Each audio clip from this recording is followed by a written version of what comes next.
diceritakan, di Istana Medang Kamulan, Prabu Palindrio sedang menunggu kelahiran anak-anaknya. Sungguh suatu kebetulan, sang permaisuri Dewi Landep, dan para selir yang berjumlah 26 itu, semuanya sedang mengandung bersamaan.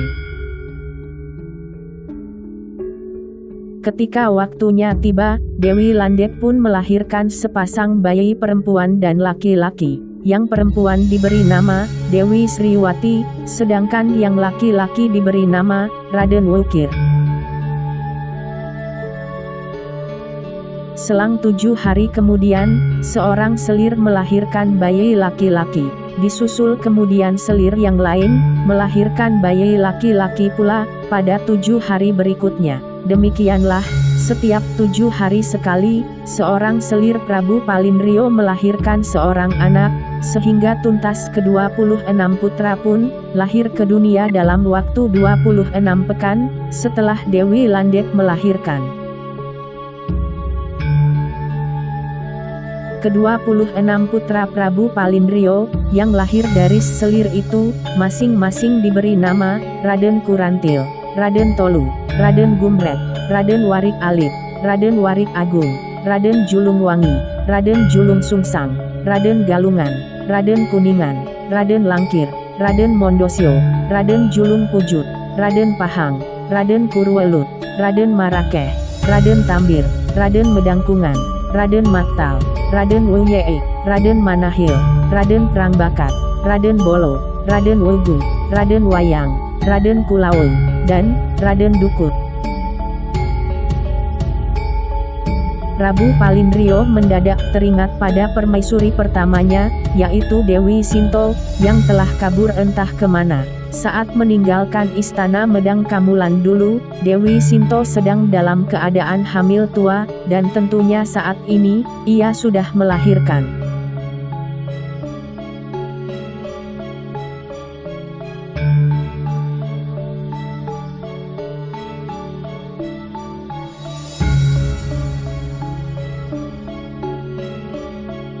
Kocap Kacarito, di Desa Cangkring, Dewi Basundari hidup sebagai rakyat jelata.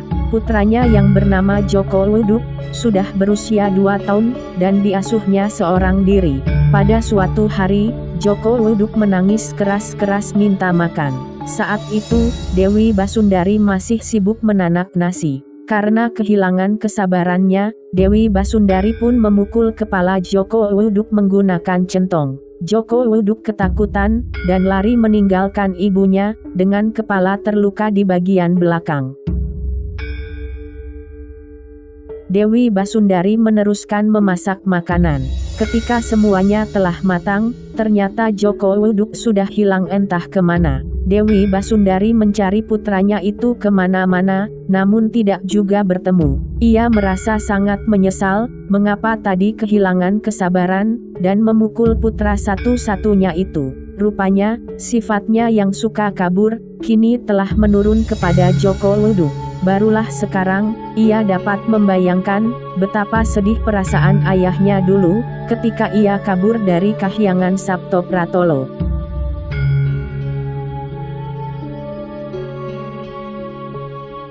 Karena tidak berhasil menemukan anaknya, Dewi Basundari lalu bertapa, memohon bantuan Dewata. Ia merasa kesulitan, jika harus berkelana dalam wujud wanita, dan ingin berubah wujud menjadi laki-laki, supaya lebih leluasa dalam mencari Joko Wuduk.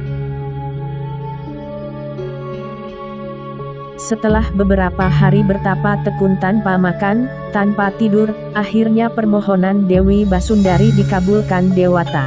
Ia didatangi Batoro Narodo, yang membawa anugerah Batoro Guru, untuk mengubah wujudnya menjadi laki-laki. Secara ajaib, Dewi Basundari pun seketika berubah menjadi seorang laki-laki, dan diberi nama baru, yaitu Raden Sintowoko. Batoro Narodo lalu memberikan pelajaran ilmu kesaktian kepada Raden Sintowoko, sebagai bekal menempuh perjalanan. Setelah itu, Batoro Narodo pun berpesan, supaya Raden Sintowoko pergi ke negara Gilingoyo, dan mengabdi kepada Prabu Heryono Rudro. Kelak, Raden Sintowoko akan kembali menjadi wanita, jika sudah bertemu dengan Joko Wuduk di negeri tersebut.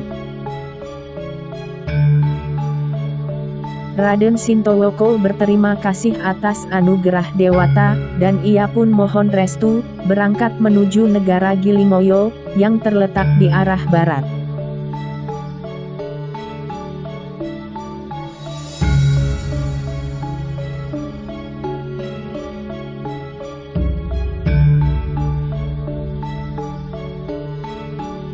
Sementara itu, diceritakan, Joko Wuduk yang kabur meninggalkan rumah, ternyata berlari ke arah Sungai Serayu. Karena kurang berhati-hati, kakinya pun terpeleset, sehingga tubuhnya tercebur, dan hanyut di bawah arus sungai tersebut. Itulah sebabnya, mengapa sang ibu sama sekali, tidak dapat menemukan keberadaannya. Setelah beberapa hari hanyut terapung-apung di bawah aliran sungai, Joko Wuduk akhirnya ditemukan oleh seorang Brahmana, bernama Resi Bagaspati, yang bertapa di tepi Sungai Serayu. Resi Bagaspati sangat heran, melihat ada anak kecil berusia 2 tahun, hanyut di sungai tapi masih tetap hidup.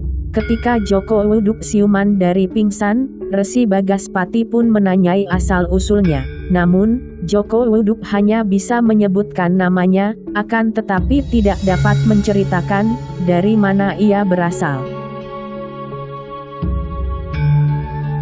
Resi Bagaspati sangat prihatin melihat keadaan anak kecil tersebut, sekaligus kagum dan heran pula, melihat kemampuannya bertahan hidup. Karena tidak tahu harus diantar pulang kemana, Resi Bagaspati pun memutuskan untuk merawat Joko Wuduk, dan menjadikannya sebagai anak angkat.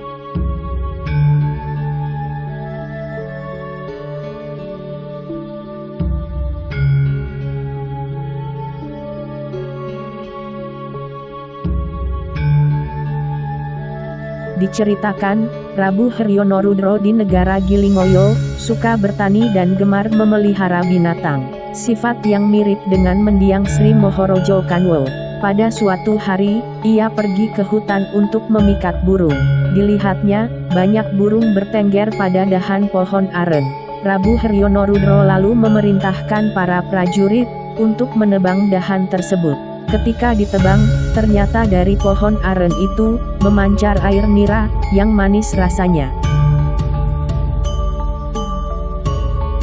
Prabu Hryonorudro merasa senang ketika mencicipi air nira tersebut. Ia lalu memerintahkan para prajurit untuk mengumpulkan air nira sebanyak-banyaknya untuk dibawa pulang dan dimasak menjadi gula. Itulah awal mula masyarakat Jawa mengenal pembuatan gula aren.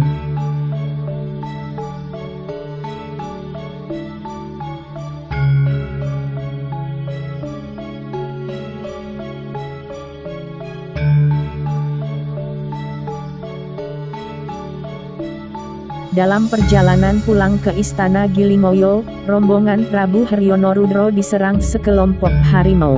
Para prajurit banyak yang terluka, karena diterkam, dan dicakar binatang buas tersebut. Tiba-tiba, muncul Raden Sintowoko, membantu mengalahkan dan mengusir kawanan harimau tersebut, sehingga kembali masuk ke dalam hutan. Prabu Hryonorudro sangat senang menerima bantuan pemuda berwajah tampan itu, yang bisa mengusir kawanan harimau, tanpa melukai mereka sedikit pun. Ketika Raden Sintowoko menyampaikan niatnya, ingin mengabdi pada negara Gilingoyo, Prabu Hryonorudro langsung menerimanya.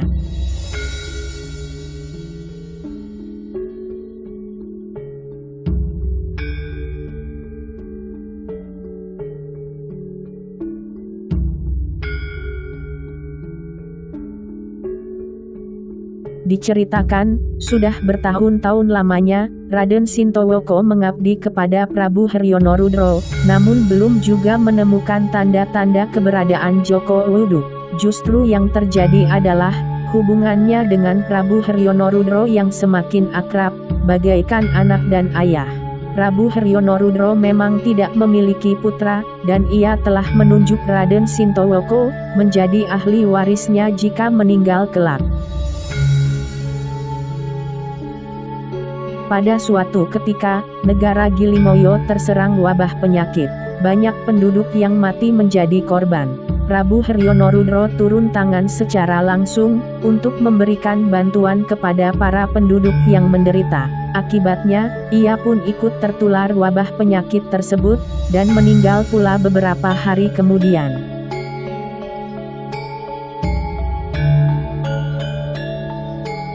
Sesuai wasiat Prabu Hryorudro sebelum meninggal, tahta negara Gilimoyo pun diwariskan kepada Raden Sintowoko, sebagai raja selanjutnya.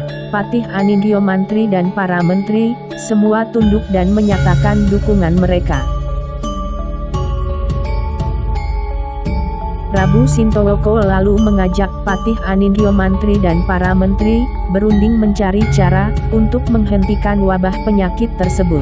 Patih Anindyo Mantri bercerita, bahwa semasa muda dulu, Prabu Hryonorudro bernama Raden Jokopuring, pernah berguru bersama kakaknya yang bernama Raden Pakukuhan, kepada seorang Brahmana di Gunung Tasik. Brahmana itu bernama Begawan Radi, yang saat ini tinggal di Padepokan Andongdadapan. Mungkin Begawan Radi bisa dimintai bantuan, untuk menanggulangi wabah penyakit, yang saat ini melanda negara Gilimoyo. Padepokan Andongdadapan, berada di luar kekuasaan negara Gilimoyo, ataupun negara Medang Kamulan, karena dulunya berada di bawah kekuasaan negara Purwocarito, yang saat ini sudah runtuh. Maka, Prabu Sintowoko pun bisa dengan leluasa, memerintahkan utusan untuk pergi ke padepokan itu, untuk menghadap Begawan Radi, dan memohon petunjuk kepadanya. Begawan Radi pun menyanggupi permohonan tersebut. Ia lalu berangkat menuju kerajaan Gilimoyo, bersama utusan Prabu Sintowoko. Sesampainya di Gilimoyo, Begawan Radi segera menyebarkan perintah, supaya para penduduk baik di kota maupun di desa, mengadakan selamatan yang disebut, Sesaji Gromo Wedo. Perintah tersebut dalam waktu singkat, segera tersebar luas ke segenap penjuru negeri, untuk dilaksanakan. Perintah Begawan Radi, ternyata membuahkan hasil. Setelah diadakan selamatan secara merata, negara Gilimoyo pun terbebas dari wabah penyakit. Begawan Radi menyarankan, supaya selamatan ini, dilaksanakan secara rutin setiap tahun. Para penduduk pun mematuhinya. Inilah awal mula, terciptanya selamatan di tanah Jawa. Karena masyarakat desa kesulitan, menyebut istilah Sesaji Gromo Wedo, mereka pun lebih suka menyebutnya dengan istilah, selamatan bersih desa.